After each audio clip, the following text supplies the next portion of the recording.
All right, all right. What up, everybody? Episode 63. Oh, I got to turn my volume Somebody's down. Somebody got the device over there rocking. That was me. What's Where's up, my hand? everybody? We got Robyn from Redline shipping tonight in the house, everybody. What's up, y'all? We got your boy over there, Steve. Steve! We got him in the house joining us tonight. Of course, the grandfather of the show up there. We got Ken from LMK in the house as always because it's his show, so he ain't gonna miss out. I ain't no pappy yet. Yeah. I got all daughters, but I ain't no pappy yet. So you hold your horses on that word.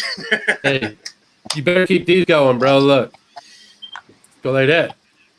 But anyways, my first shout out, I want to say, Robyn, I'd like to give you a big thank you for the shipping codes for my wife. I've been to see you today. I will catch you in person one day and thank you with a great big handshake. And so I just wanted to say, man, thank you so much for that. You're welcome. It was so appreciated, man. We can't hug it out. We can just only shake hands, huh? Yeah, man. We can hug it out too, brother. And take a picture doing it at the same time. So, as you know, I always be rocking my red line over here. So, I went to it.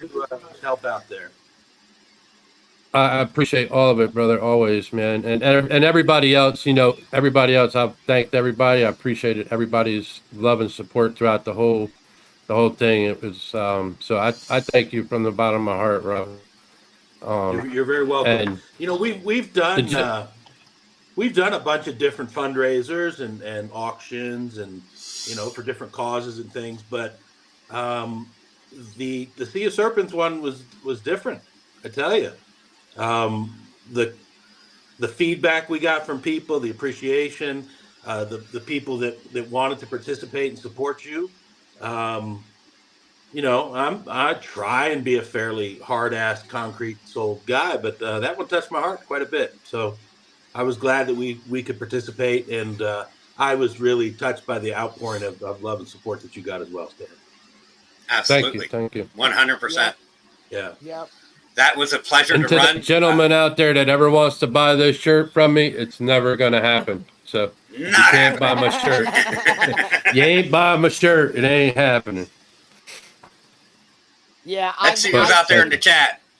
I've seen Robyn and Redline do a lot of stuff. I was really touched and moved by what you guys did with the auction. I thought that was super stand-up of you. And for being such a concrete soldier, dude, you've seemed like such a great person. Every time I've been around you, you've gone out of your way and helped us out. I see you helping the community, and dude, that's awesome. That's leadership, and that's Team Redline right there, dude. We all need to take a bit of that and show that leadership and step up. And well, we hit 20, so we got to do this. Let's get this out of the way.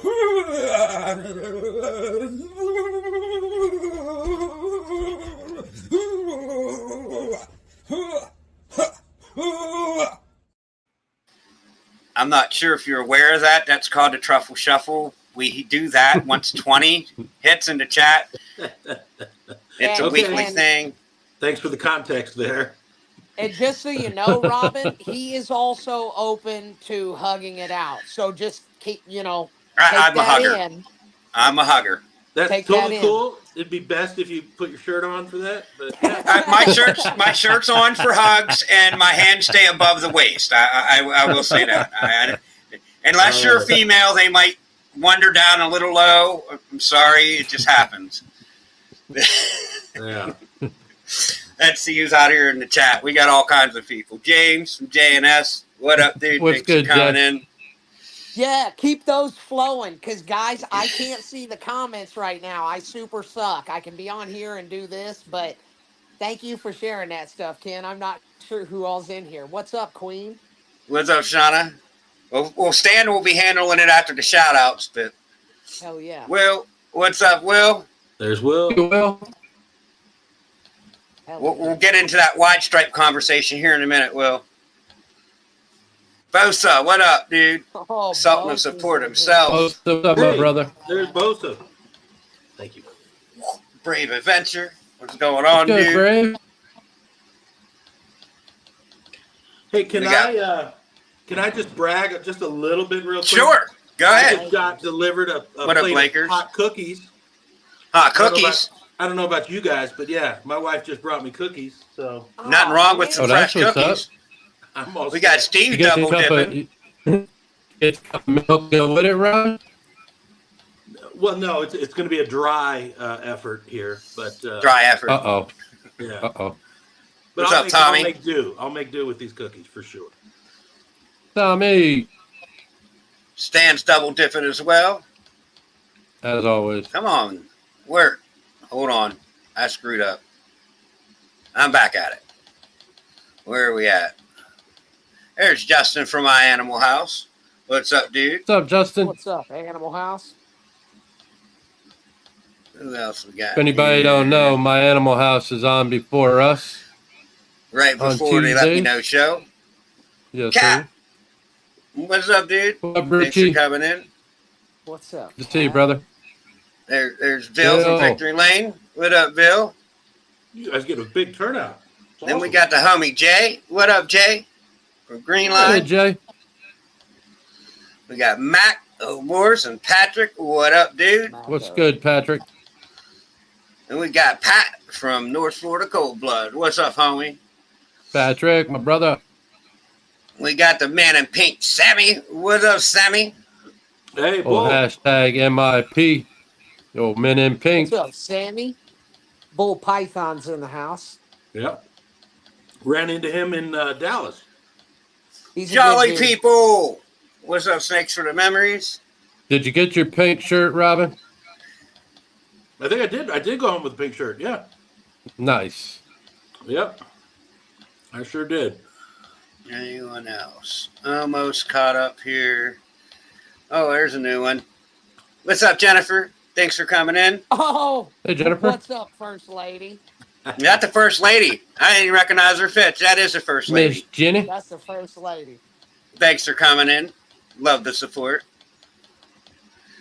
Here we got Josh from Having a Ball. What up, dude? Oh man, What's up, Josh? That dude's badass, man. Much love for having a ball. Yeah, much love. He was on a couple weeks ago. Love the episode. He has I some need to go back and watch it for sure. good stuff. Josh, That's another for sure. Florida homie. What's up, Odin? Thanks for coming in. Exotics. That's What's up, Odin? JJ. That's my boy. Yeah, he was at your house not too long ago, right? Yep. What Here up, comes GG? Doing a Odin. little visit. Thanks for What? coming in. GG's. We got Rudy from Moon. What's up, Rudy? What's up, Rudy? There's brother Kent from Craft Brew. What up, dude? Nice. What's up, Kent? What up, Bear? Now we're caught up. We got the Bear from one of the, what are they called? I forget their name. One of Rock's people. What's up, Bear? I got you. All right, so getting into What some up, Cat Eyes? questions. Oh, Miss Cat Eyes. What up, Cat Eyes? But I got asked to ask you about wide stripe, and then backstage we was talking about it. Now you're like 20 years removed from it, but you know, Yeah. what's the story with it? Like, how did you come across it? Like, and as far as you know, is it still out there even? Yeah. So somebody was asking, I think it was Will, was asking about the PE wide stripe ball python. PE would be Pro Exotics, which was our time and 20 years as ball python and other reptile species breeders. And it has been over 15 years, maybe 20 years since I've touched a PE wide stripe. It was something we just fell into. Back then. What up, Chris? Back then, the breeding was a lot clunkier than it is today. Like everybody's, pretty much figured it out, and they're hammering out 6 and 7 gene combos and things like that. Back in the late 90s, we were still trying to figure out how genetics even worked. Right. There was just a couple of things out there. Pastel was out there. I mean, you had people paying $10,000 for a pastel ball python, if you can believe that. Wow. and that was exciting. But that was also the time where you'd get a bunch of animals from Africa, a bunch of babies brought in each season, and Right. I would go through 3,000 or 4,000 animals in Wow. order to pull 250 or 300 babies that we would, at that point we called them specials. Right. And I'm sure there was yellow bellies. I'm sure there was melanistic stuff we saw in there. Never something simple and obvious like an albino. Those came in on their own, like separately.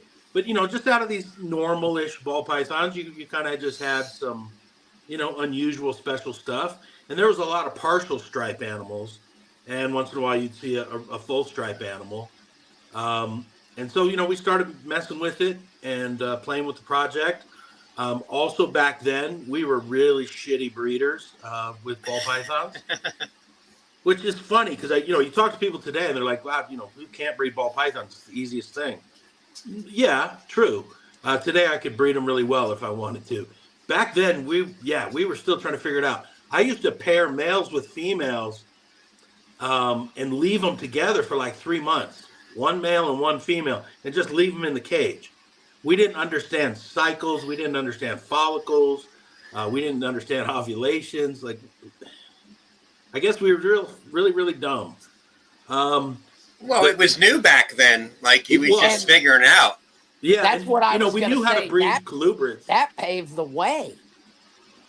Yeah. Yes, our dumbness. Yeah. We made a lot of mistakes so that people could move forward. You know what the key was getting an ultrasound machine. That changed the game. Once we had an ultrasound and we could start ultrasounding the females and looking at follicle development and understanding the female cycle and understanding her window of viability, by the end of my breeding career, is where you'd put a male in for a female for 2 hours is all you needed.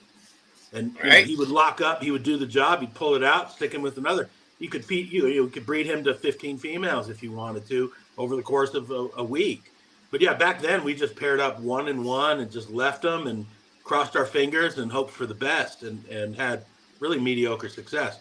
But I did manage to breed this striped animal, and it was a real nice wide stripe, which I like. I like striping. Right. Is cool to me. It made a real nice broad wide stripe. There was still pattern on the side, still normalish pattern on the side.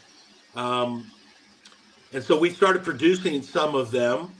And this was also before morphs had, great value. So, I remember getting a melanistic animal, like just a really, really dark animal.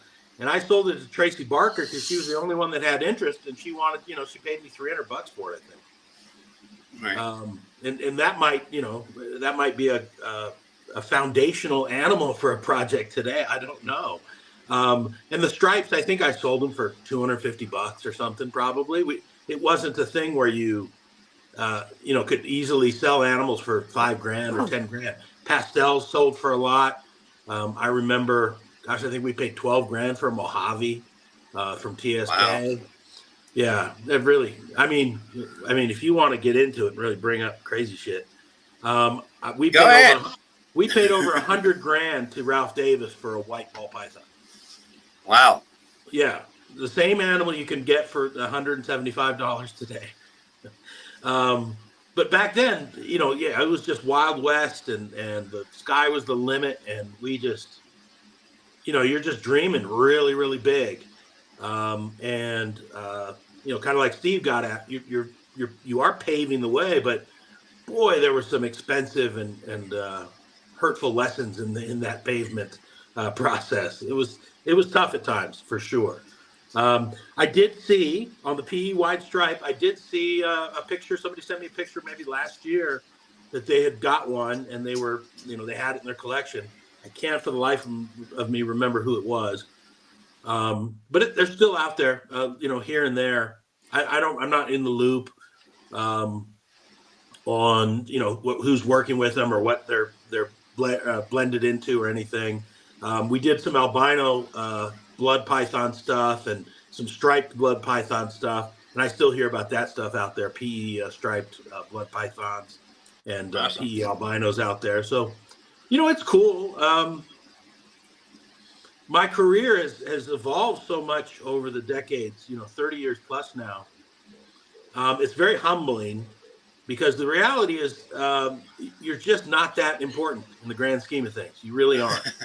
Right. And, you drop out of something for even just 2-3 years and people forget. And that's fine. I don't have any legacy issues. I'm not worried about that.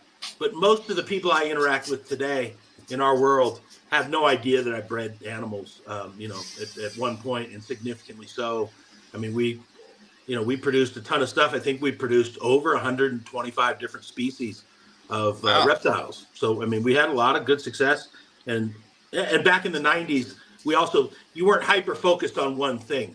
Everybody was just like, let's do everything. Let's do corn snakes, milk snakes, king snakes. Let's do big boas, little boas, rubber boas, Kenyan sand boas. Let's do 18 different varieties of geckos. Let's also do our ball pythons.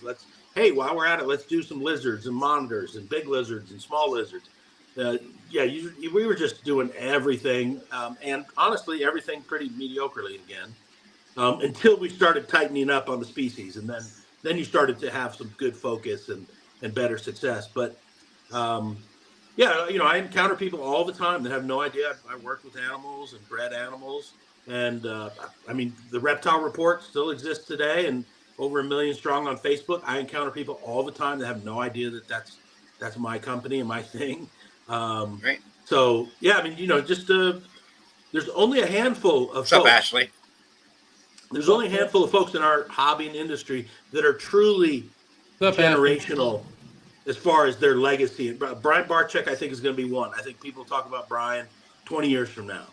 Right. Tom Crutchfield is somebody that people will talk about in reptiles 50 years. What up, Banna?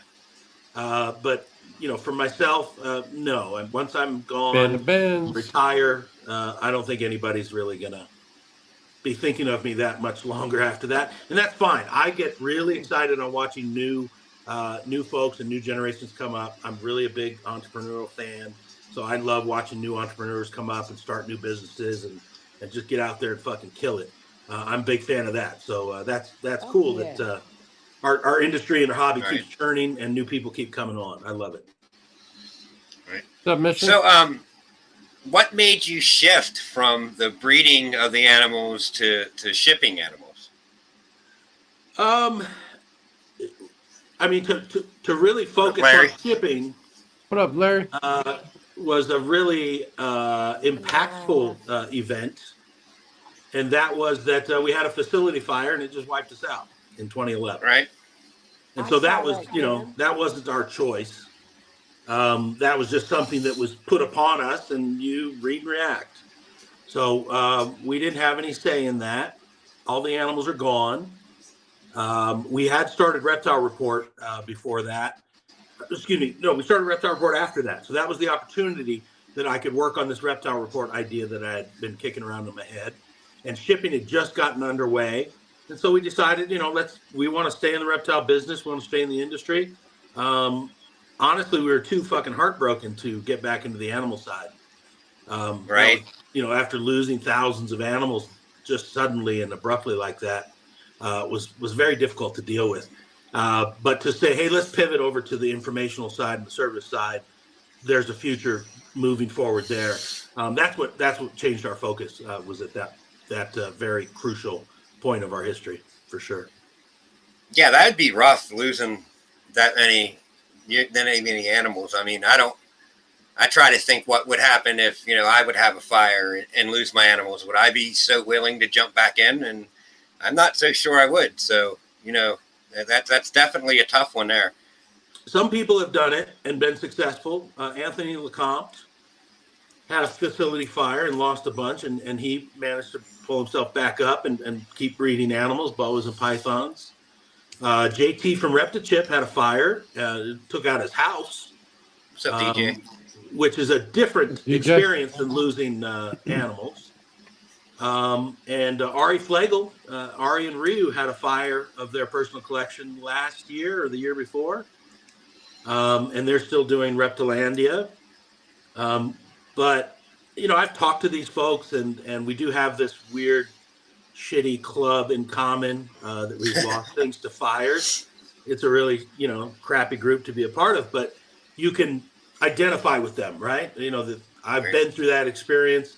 I've lost those animals. It's devastating because especially when you put decades of work into building a collection and trying to achieve this goal, and then it's just taken away. It's a tough one, but there's a group of us out there that have had this, fire issues and loss of collection. Some of us have pivoted to other things, and some have knuckled down and got back into the animal side. And God bless them. Right. So here, just looking at things, like looking in the Redline, you're kind of expanding. Do you want to elaborate on how you're expanding and what you're expanding to? What's up, Leviathan? What's up, Steve? Oh, hey, is that Steve? Yeah. Yep. So I just ran into Steve at the Denver show a couple weeks ago. I was surprised to see him out there. It was great to see him there. Right on. Yeah, so the main focus for Redline shipping is shipping of live reptiles, but it's never that simple. One of the segments that we've really strongly moved into is on the invert side.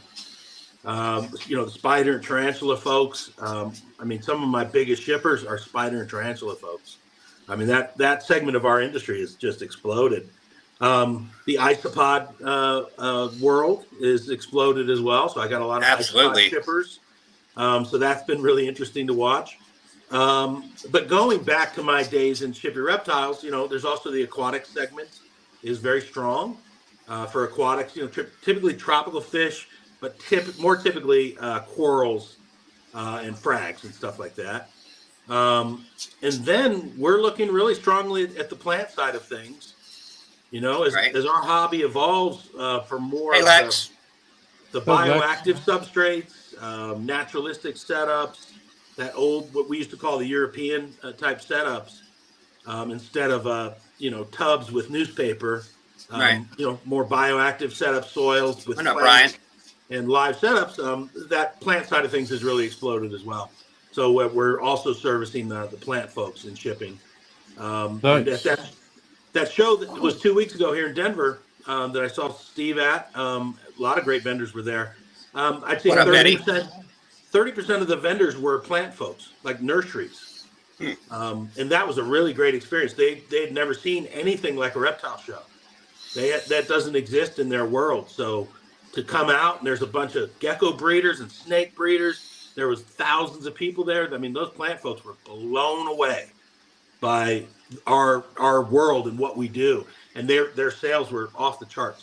They were so friggin' happy to be a part of it, and I think that I think we could get a lot more plant folks involved in future shows moving forward, whether it's here in Denver or it's the NARBC shows, Super Show for Rami coming up in the LA Pet Fair. I think it's late June. He's got a plant pavilion type setup coming for the plant folks too. So, I just want to be able to read and react and make, shipping service for anybody that needs it, really. I got a question for you on that then, Robyn, and it's probably a stupid question, but I'm going to ask anyways. So All right. You mentioned, the isopods, tarantulas, and those various things. Yeah. And as you know, I'm order my stuff directly through you guys. I ship exclusively Redline, period. Right. And when I went on, now I buy in bulk for my boxes, so I haven't been on in a while. But Yep. are there various boxes or containers for shipping those that people can order from your site, or how's For that plants? work, boss? On the plant side? Well, I'm talking more on like the tarantulas, isopods. Isopods and tarantulas and stuff. Yes, there's a small twist to the shipping side. So we do a square deli cup that's very popular with the isopod and the tarantula folks and spider folks. So we offer that. As far as like on the FedEx side, it's very, very similar. You're still required to use the same insulated box with 3/4 inch insulation. Okay. So the boxes and that kind of stuff translates directly. Okay. The heat packs translate directly in the winter. We have a slightly different temperature guideline for inverts and stuff than we do for reptiles. They're a little more sensitive to the heat. So I we got you, provide that Steve. information on the site. But yeah, we have a couple different insect specific cups and things that meet that kind of a need. And I am working on some new top secret stuff that's not quite revealed yet, Steve. But Yeah, maybe and I'll tell you I about it off thought the about air. it. They And look when you about sent like me that, my Robyn.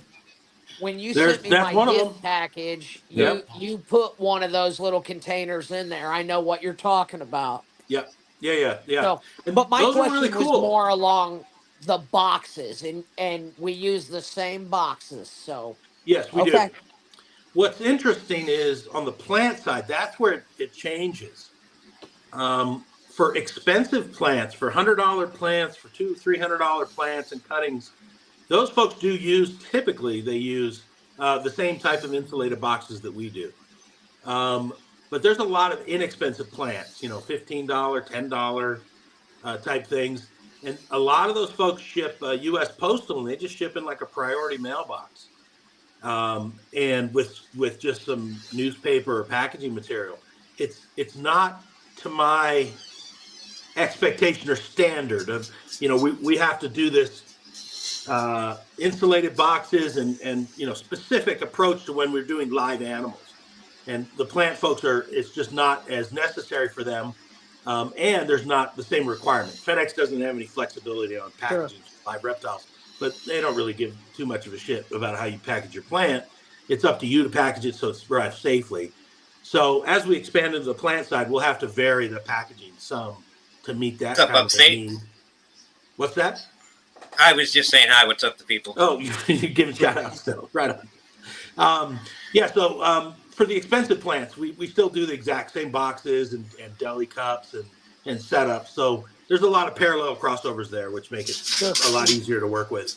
Same with inverts. A lot of crossovers and parallels work together. awesome, Yeah. awesome. Right. So, Where do you- Go ahead, Stan.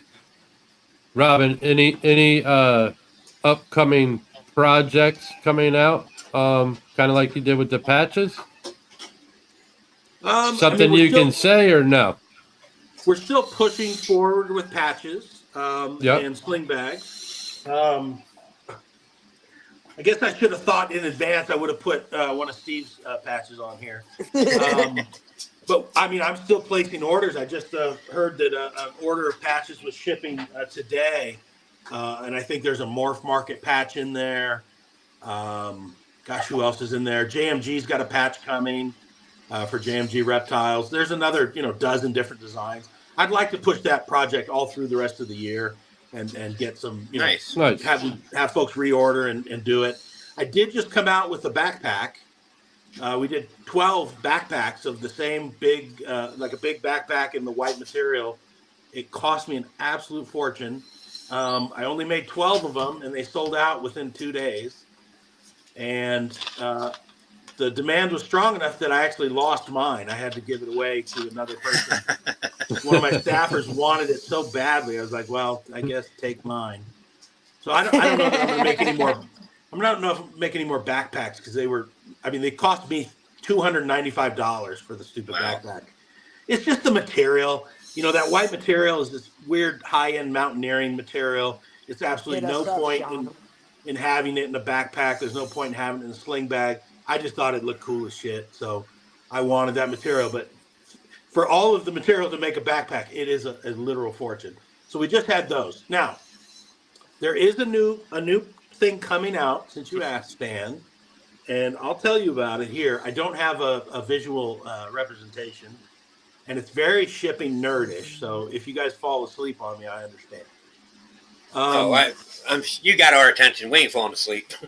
We're updating our shipping boxes because I realized if you think about when you close your box, you have interior flaps that close down, and then you have the top flap that comes on, and you put your label. And I thought those interior flaps that close down, they're just blank flaps, and that's a lot of valuable real estate right there. So now moving forward, our new boxes on those flaps are going to have our heat pack guidelines for folks. It'll have the temperature guidelines for shipping. for reptiles, for inverts, for aquatics.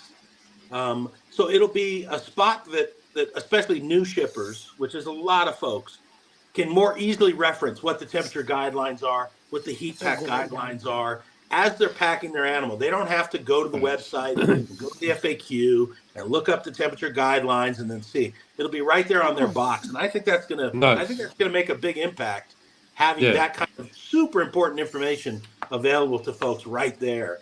So they can make the best choice as far as, do I use a heat pack or not? Is it too cold to ship? Is it too hot to ship? So like I said, this kind of shipping nerd kind of stuff, but I'm very excited about it. And that'll be live in a couple weeks. That's awesome. That's awesome. Thank you. You're doing that, because a lot of times we get to where we're doing this so much, we don't think to tell people all of the other stuff. Right. And just like I asked you, there's so many other things that I've never shipped. As simple as that sounds, It's important. what a genius idea Right? to do. Yep. So Yeah, 'cause they're boxes- you're taking care of the aspect of trying to take care of what is being shipped even after it has left your service. That's stand-up stuff. Yeah, and that's It's covering all angles. Boxes have a lot of real estate on them. I used to be a press operator at a box company, and you're putting that ink on there, and they're pretty. If you're working with a decent company, they're pretty strict about making sure everybody can read that print that's on the box when they print it on the cardboard. Yeah. And man, that is definitely a great idea. I mean, because I've already heard people already this year. Somebody got one that was too cold, no heat pack in there, and it could just be, again, it's a new shipper, and they don't know that there should be and not everybody. Some people, they were stupid for doing that. Well, maybe they just didn't. Maybe they just didn't know. Yeah, maybe they didn't know. Sometimes, it leaves the person who's shipping it. Like, for instance, I had one left in Memphis this year. They use Redline, and I said, it's nothing against you, and it's nothing against Redline, because once we hand it over to FedEx, it's out of everybody's hands at that point. Do we get frustrated? Of course we do, but I'm not going to get mad at the seller, and I'm not going to get mad at as everybody says, the shipper, which you are the shipper, but you're really not the shipper. FedEx is. And once it gets in their hands, if they ship it, it's supposed to go to Memphis, and they send it out to Texas because Bobby slid the box the wrong way. I mean... Yeah. I told the seller, I said, look, I'm not mad at you, bro. It's out of our hands. We'll see what happens when we get to it. And he was immediately like, Redline's already got back to me. They were prompt on it. And he was like, important. No question. And I was like, so then we're good. We're not going to sweat it. We'll see what happens when tomorrow comes and I go to the hub. And everything was fine, He packaged it right, and it was good. Yeah, if you pack it correctly, most of the time it's going to be fine.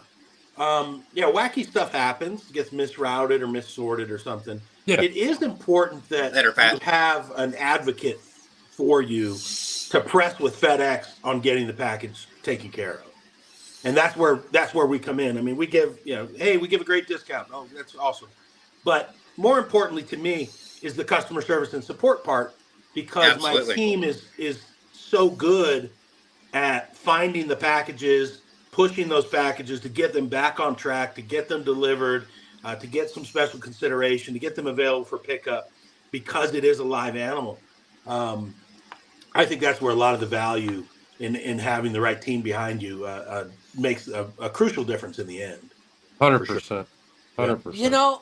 From what you said, Stan, that made me think of something I hadn't even thought about. Because I was running through my head, and not to boast on Robyn or Redline or anything, but I'm not sure I've had any come from Redline that didn't have a pack, but I have had some come from other places, and recently, and the animal showed up cold. Having that on the box also lets the customer, if they're new,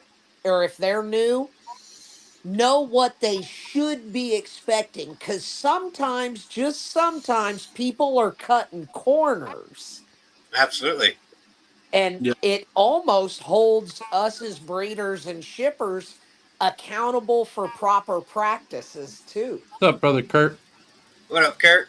No, I mean, I'm not going to throw anyone's name, but I recently got a snake that was shipped through Redline. It didn't have a heat pack, and it was still in the 50s here, and I was quite upset about it. The snake was a little cold, but all in all, it was all right.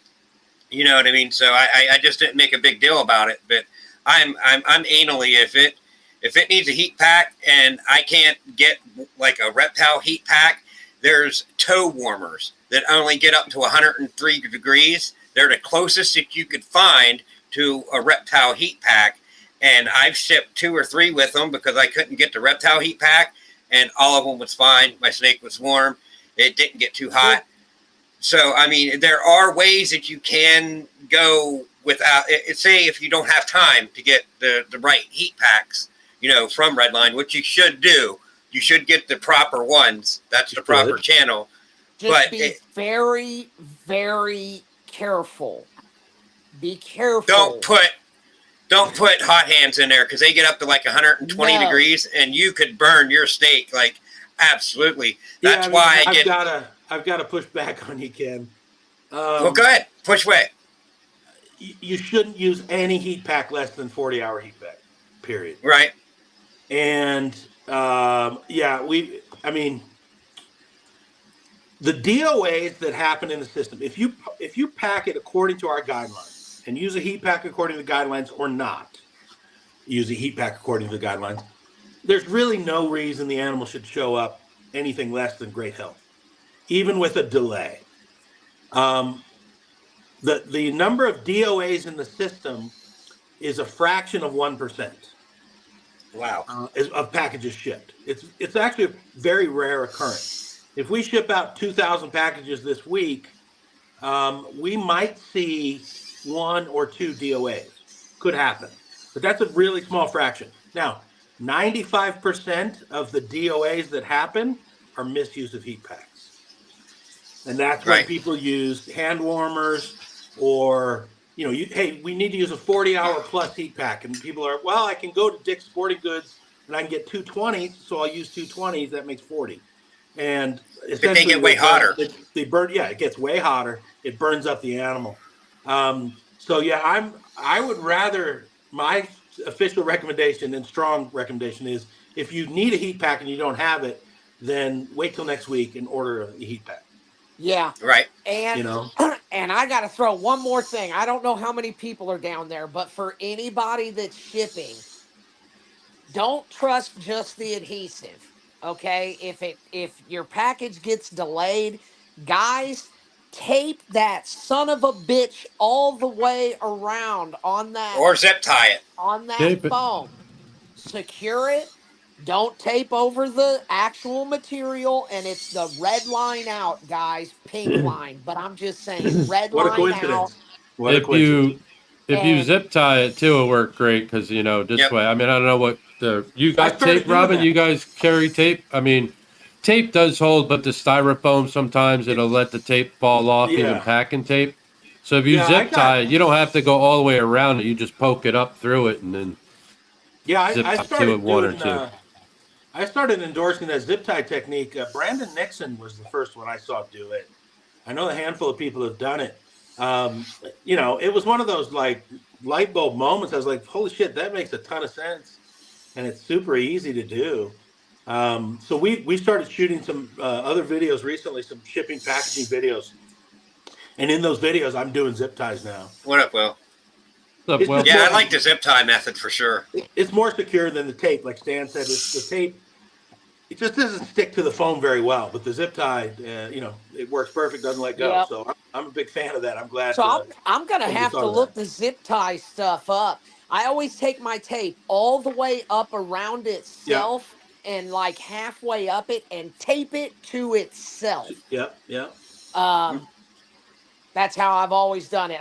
To my knowledge, I haven't had any issues, but you're gonna go buy a bag of zip ties now, I bet.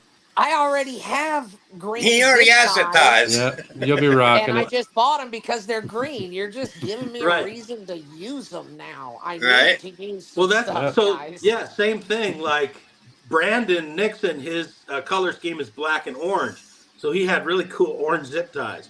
Yeah, Steve, if you could put green zip ties, it only strengthens your branding and your. I think I the know, presentation dude. is great. I got I got long red zip ties, of course, and yeah, I mean Yeah. it looks fantastic.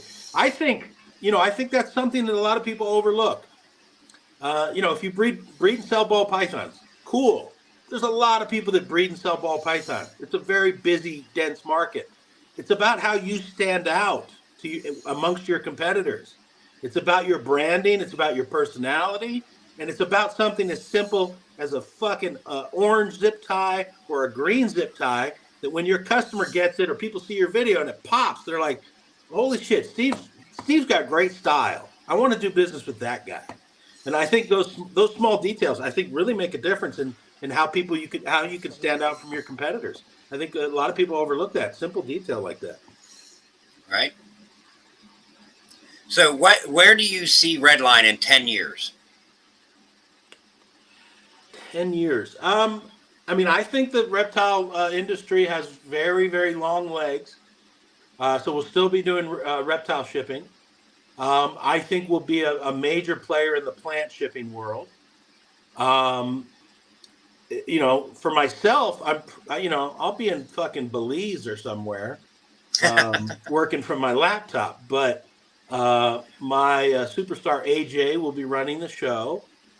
Um, I really enjoy some of the other side journeys and side quests that I get to do as far as the marketing and the promos. I love making connections with people. I love connecting important, and significant people together that can make them better, making introductions to folks. I really value the relationships in the business. So I think that for myself, I will continue to evolve in that direction. And I want Redline to bring more to the industry than a shipping label.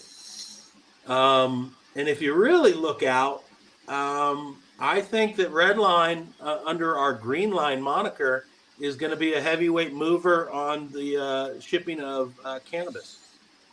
Oh, What's up, Adam? nice. Well, that's another field to get into that's opening up. I mean, I think it should be legal everywhere, but I mean, I'm not the president. We got to wait until it is. Obviously, you got to wait until it's federally legal. But Well, think about it. It's the same model that we do with reptiles. It's very parallel. Same with aquatics. Essentially, people are breeding cannabis in different genetic strains and lines and morphs, if you will, and then they're selling it to each other and selling to other breeders or producers across the country. And they want to get their Orange Dream, whatever, or their Pied, whatever, on the cannabis side, and they're going to have to ship it back and forth to each other. So I want to be able to fill that need, and it's going to take a certified account to do it, which is what we do, and it's going to take specialized packaging to do it, which is what we do. So I think that is probably a significant portion of our business 10 years from now. they are moving it off of Schedule 1 and moving it to Schedule 3 here real soon. So Big step. anybody out Yep. there that doesn't know that, then they can obviously colleges can start doing more research on it and see what they could extract from the plant to help people. Like my wife had cancer, and I mean she was eating it, RSO oil, and it helped her through her chemo 100%. So anybody that says it doesn't help, I seen it firsthand. Watch my wife go through chemo with only a couple days of being sick in the bed, out of 6 months of straight chemo every week. So I'll Well, tell you, Carlos, it does work. So now that, once they do that and colleges can actually start doing more research on it, I think you're going to see a lot more properties come out of it for everybody in the end. Yep. what up, Katie? Absolutely. Absolutely. So, Yep. I think Ken knows. I don't know if Robyn, you probably know from being at the U.S. What Park upper auctions for and stuff, supper? but me and Jenny have been on the legal side of THC sales for the last 5 years.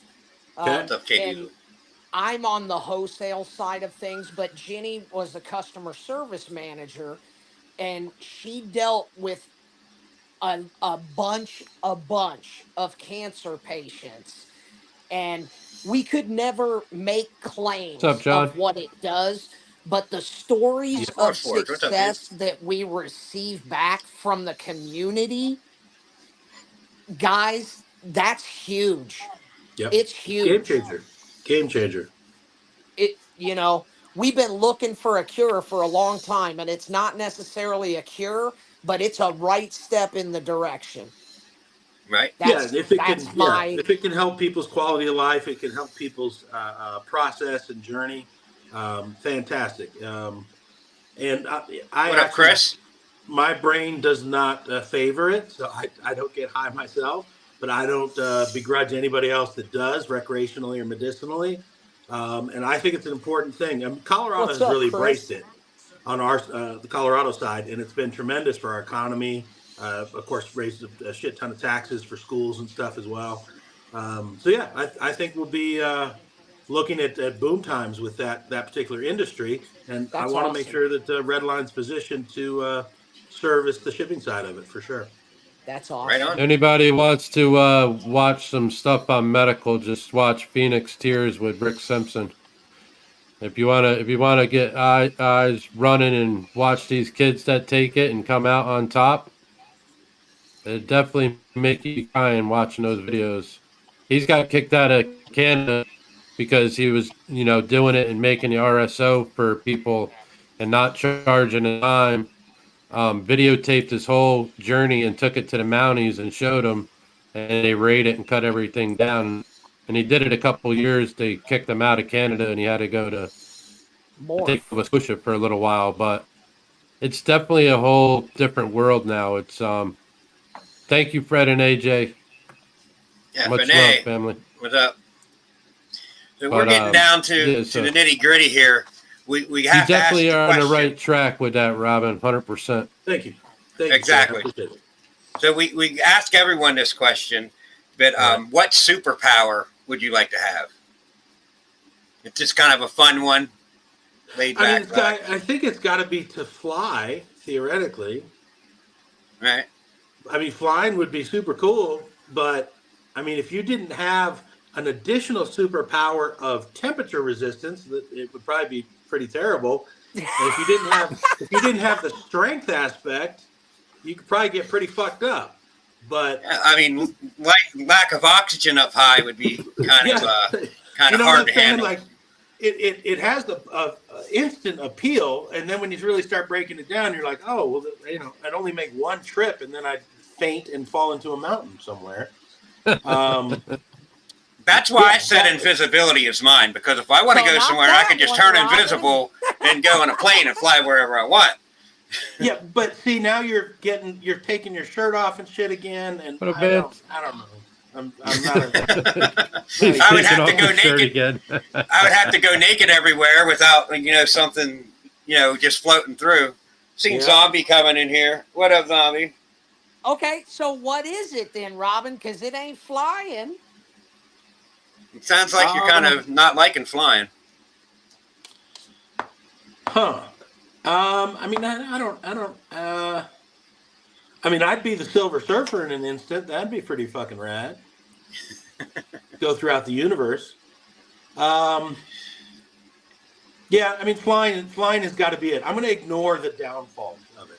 Literally, the downfall. So you're just going to stay above the trees, above the Yeah. tree line. Just What a above rebel, the tree line. dude. Just above the tree line, and try not to bang into anything. Yes. Right on. He'll be in all red and white with like 75 boxes strapped to his leg.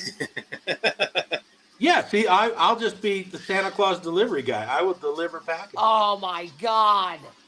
Uh-uh. Oh, he would take over the United States. It'd be Oh, over. now it's just now it sounds like a job, and it sounds less fun.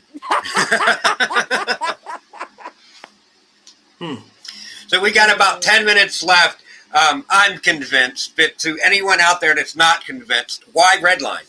Why choose Redline?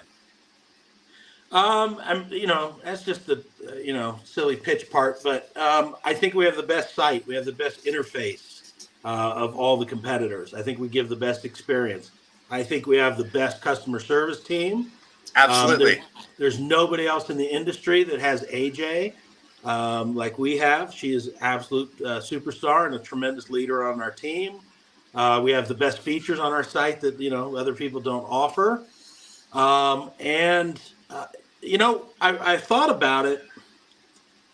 So, Chris, One of my competitors tried to take a shot at me and say, we're not a swag company. We're a shipping company. We're not a swag company. And I thought, well, yeah, we are a swag company. We give away T-shirts, and back scratchers, and scrapers. And How about the back scratcher? All kinds of cool stuff. We are a swag company, and we're a shipping company. We're also a marketing company. We're a promotional company. We're a creative company. We're a supportive company of our community and our industry. Like I said, I'm really deep into making connections between people, how they can, move themselves forward. I connect you to this guy. You guys can both, collaborate, move forward together. I like to help people grow their business and grow their achievement. So, yeah, we're all those other things. We're not just a shipping company. We're not a one-dimensional company. We bust our butts to support the industry as deeply and as heavily as we can. And I try and do some really creative, interesting shit that helps everybody move forward. And I do lots of stuff that, whether or not they ship with me, doesn't really matter to me. I'm still interested in moving the industry forward. I had a really great talk, an hour talk today with Josh Frogs, with Josh Willard. And, obviously Josh doesn't ship with me, but he's one of the really smart minds in our industry. And so I love to spend time and connect with him so we can talk about the state of the industry, things that are happening, some new ideas and things that could help move us forward. We're both really involved in that side of it. So, I think that's why you go with Redline, is because we're not just a shipping company. We're trying to bring everything else to the table and help make everybody better overall. I think that's important. I firsthand 100% agree with that. One of the things that from using Redline products, one of the products that I really like is you make kind of this like gel pack or whatever that sits, sits on top or underneath the heat pack.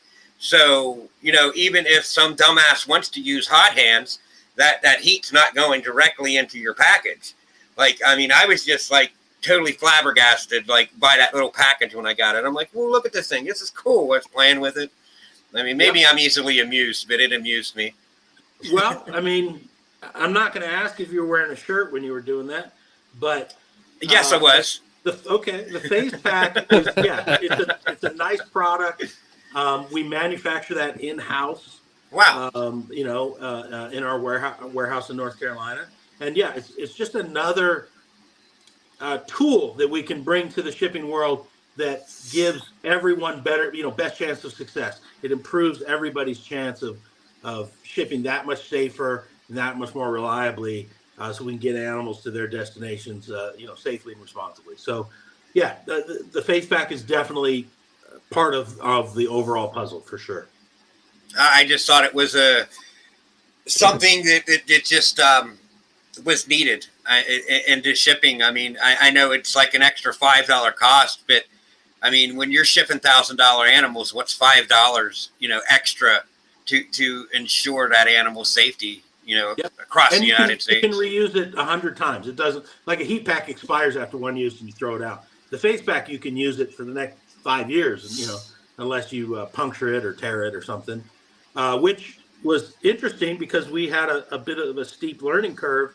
We started shipping out face packs to folks along with the back scratcher, and I quickly learned that the back scratcher punches a hole in the face pack.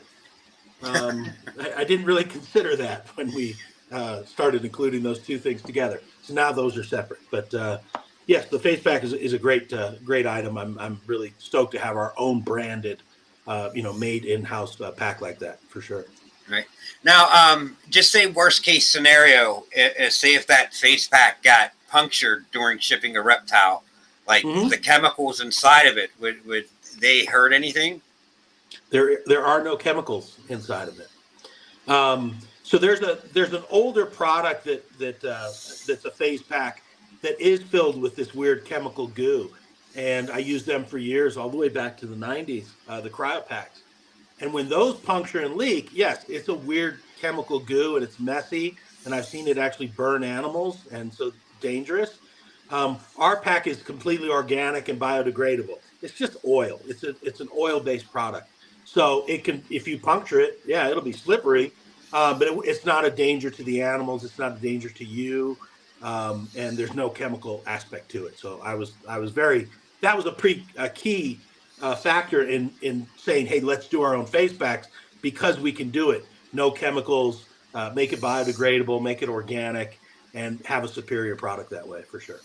Yep. See, I read up on it when the first time I seen one. I read up on it and seen it was biodegradable and nothing harmful, and to where it came from for the chiro packs. If they got busted, that actually could be chemically damaging to your animals, where your product wasn't. And I just thought it was genius. That's kind of why I wanted to bring it up. Awesome. I appreciate it. Yeah, it's a cool product. I'm excited about it. I'm excited about those new boxes. And I will not, Stan, I will not loop you in on the 2 other top secret projects we have. But this summer, top secret with balloons. Yeah, I don't know how that happened, but we do have 2 new, very cool, innovative items coming on board, hopefully this summer. Freaking iPhone. So Robyn, is anybody coming to Daytona this year to represent Redline? Yeah. Not me. I still have a visceral, barfy reaction to Daytona. But AJ will be there, and probably one other staffer, maybe our staffer Erica might go down, and so it'll be AJ and Erica tag team in that show. Nice. Yeah. Yeah, I hit the local shows, so the big brochures you sent me in the that promo pack. The pack, yeah. I go to shows, and actually, when people are like, because I'll wear this shirt, and they're like, "Oh, do you work for Redline?" I'm like, "No, why?" And they're like, "Oh, I was thinking about changing to it." I'm like, "Oh, well, hold on a minute. Zip the bag open. Here's this. Here's some stickers. Here's a flyer." I say, hit them up, take care of an account, and they'll take care of you. So I will take. I definitely hand them out, man. As long as I have them, I hand them out if I'm going to shows. So they're always in my bag. Definitely. I appreciate you, brother. You let me know. I'll get you even more. Appreciate that. Well, we got about 2 minutes left. Anyone got anything else? I want to tell people why I think they should choose Redline. Go right ahead. I don't work for Redline. And Robyn already stole the shit, but here we go, man. First of all, Robyn is a badass dude, everybody. If you don't know him, thank you. You need to. He's approachable. He's a very likable guy. And the price that you're going to pay is the same pocket price, if not better, than what you're going to find out there on the market. The difference is, like he said, he's been around so long, he's not even charging you for his personal knowledge in what we're sending. He's not new to this shit. Red and bold till I'm dead and cold. I love it. Thank you, Steve. I really appreciate it. We have so many great ambassadors. I love the passion of guys like Steve and Stan, and it touches my heart. I really do appreciate the support, guys. The one reason why I decided to go with Redline is because, like, getting animals in before I shipped them out, the one animal that got stuck was through Redline, and you guys were on it. And then I got another animal that got stuck through another company, and I waited 3 to 4 hours for an answer to get back. And you guys, 5 minutes later, you're texting me, "Hey, we found the box. We'll make sure we take care of it from here." I didn't have to do nothing. Yin's guys did everything else. That's awesome. With the other company, it was a wash. Sometimes we get calls from customers from other companies saying, "Hey, I can't get anybody on the phone over there. Here's my tracking number. Can you help me?" We don't turn them down. We still try and bang it out and find the package and make it happen. That's what's up. Yeah, 'Cause that's great customer service. That's right. That's what it is. Yes, it is. And I was saying that earlier backstage, about the shows and vendors giving wrong information. That's going to reflect on their customer service in the end, because you give something bad to somebody and bad info and something happens, is either get out or they just give that info to say, hey, just don't go to those people. You know what I mean? So customer service is 100% of what we do, and definitely Yeah. what you do. I mean, Super key. Yeah, the experience is really, really and important. you definitely got to be customer friendly. If you can't deal with customers, then you're kind of dealing, What's up, you're in the Jesus? wrong industry. You know what I mean? So Yeah, you got to be absolutely. people friendly. Absolutely. 100%. But yeah, Right on. thank you for everything, Robyn. Thank you for everything, bro. Thank you, And man. you can invest, and I'm not saying everybody else doesn't do good business, and you can do business that direction, or you can come to Redline and do family business. It's your choice, everybody. That's It's right. just however you want to be treated at the end of the day, man. Yeah, come join our family. Come on. Right. Absolutely. But we're at that hour mark. Robyn, you've been great. I'm even more red now than I was before the show. So Thanks, kid. awesome. Stan, you got anything else you want to add? I just want to say once again, Robyn, I thank you from the bottom of my heart, man.